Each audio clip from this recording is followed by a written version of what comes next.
San Francisco in the 1860s, Paris of the West. From its small beginnings in the gold rush of '49, it's grown to become a booming city, the jewel of California and seat of the American Empire. But I hear you protest. America is not an empire. It's a glorious republic, a shining example to the rest of the world of democracy and of the free will of man. Well, if you don't believe me, take a look for yourself. Here's our emperor now. Joshua Abraham Norton, Emperor of the United States of America and Protector of Mexico. Admire his regal blue military uniform, a gift from the local U.S. Army post. His spiffy top hat, decorated with a plume of feathers. But who is he? Where does he come from? Some say he's the son of Louis Napoleon, or maybe William IV of England. Whatever his royal lineage may be, we do know that Joshua Norton started his life in San Francisco during the gold rush as an importer and exporter after leaving behind business ventures in South Africa. He did very well for himself for some time, but a gamble on Peruvian rice turned out poorly for our spunky capitalist and set off a string of debt-inducing mishaps. By the time the recession of 1854 hit, Norton was left in financial ruin and disappeared from the public eye.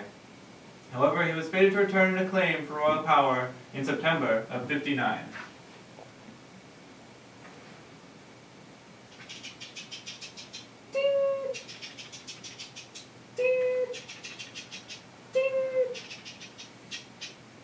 Excuse me, sir. I would greatly appreciate it if you were to place this proclamation in your paper. Leave it on the desk and I'll take a look at it when I can. Your kindness will not be forgotten. I bid you good day, sir. Yeah, you too.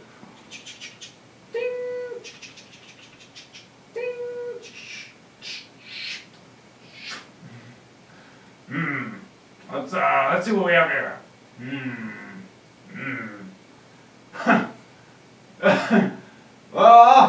Well, me.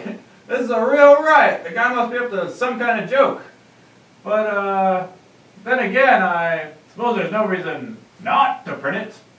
Yeah, San Francisco could do with a bit of a laugh these days. I'll put it in the evening edition. But what did this mysterious man give to the editor that he found so funny?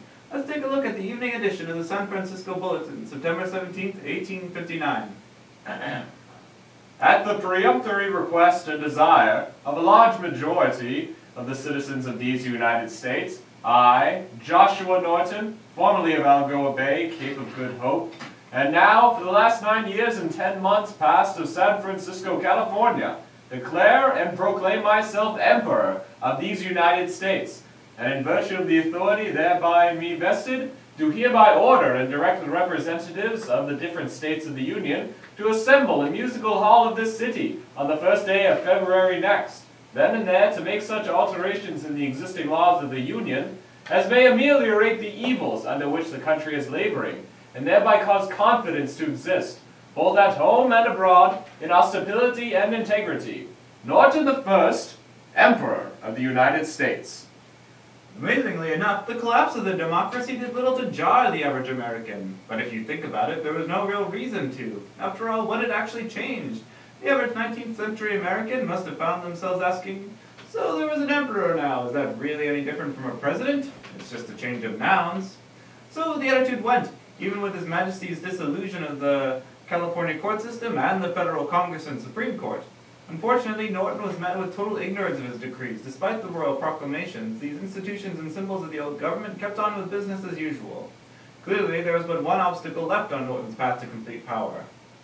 Whereas it is necessary to our peace, prosperity, and happiness, as so to the national advancement of the people of the United States proper, that they should dissolve the republican form of government, and establish in its stead an absolute monarchy.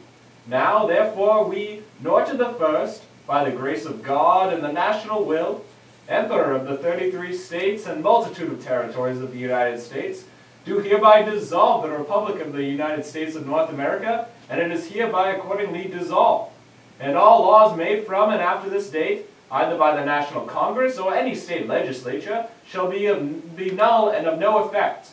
All governors and all other persons in authority shall maintain order by enforcing the heretofore existing laws and regulations until the necessary alterations can be effected.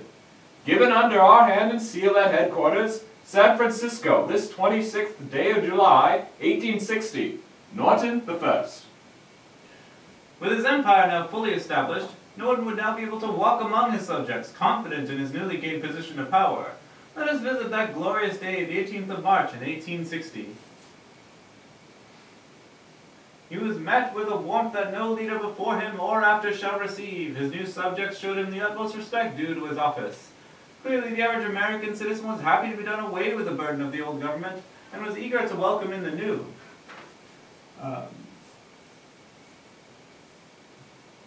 In addition to establishing his own currency, Norton began collecting taxes from his citizens.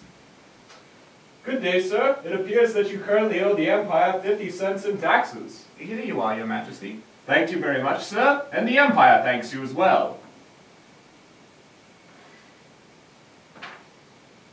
Emperor Norton ate at the finest restaurants, had his clothes made and mended by the finest tailors, and as he was escorted to the finest seat in the theater, the audience members would rise in his presence. But these initial glory days of his empire would soon be replaced by great trials, as his Majesty struggled to keep the empire together during the Civil War.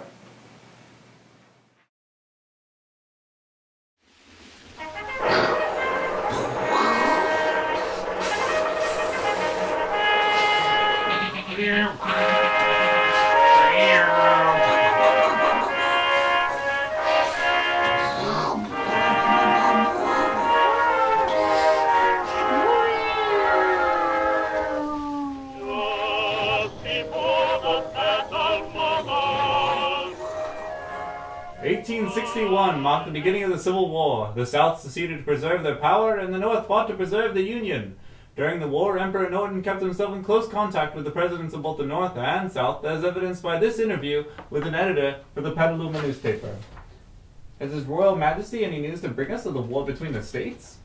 Why, yes. Just this week I received telegraphs from both Lincoln and Davis. Can Your Majesty share the contents of those telegraphs with us? Unfortunately, the details will have to remain a secret for the good of the Empire. However, I can tell you that the telegram from Lincoln was shortly followed by one from Davis, accusing me of colluding with that gorilla Abe Lincoln. Can you imagine the audacity of that man? Accusing me, a lifelong Democrat, of working with Lincoln. I ought to have them both fired. Don't you think it's going a little far?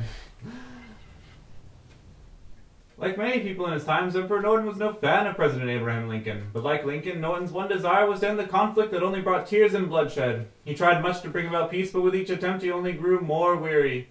Even after the war had ended, he was troubled with the problems of Reconstruction. Good day, Your Majesty. Good day, citizen. And my, isn't it a lovely day, Your Majesty? Yes, I suppose it is. Forgive me, Your Majesty, but you seem rather glum today. May I ask what it is that's bothering you? I can't help but feel that the Union will never be fully whole again. Do you hear any complaint or dissatisfaction concerning me from the South? No, Your Majesty, you mustn't worry. I was for keeping the country undivided, but I have the kindest feeling for the Southern people, and will see that they are protected in all their rights. Perhaps if I were to go among them in person, it might have good effect. What do you think? The Civil War and its aftermath was just the beginning of Norton's troubles. Before he knew it, he would have to face an even greater challenge, an Eastern rival to his royal authority.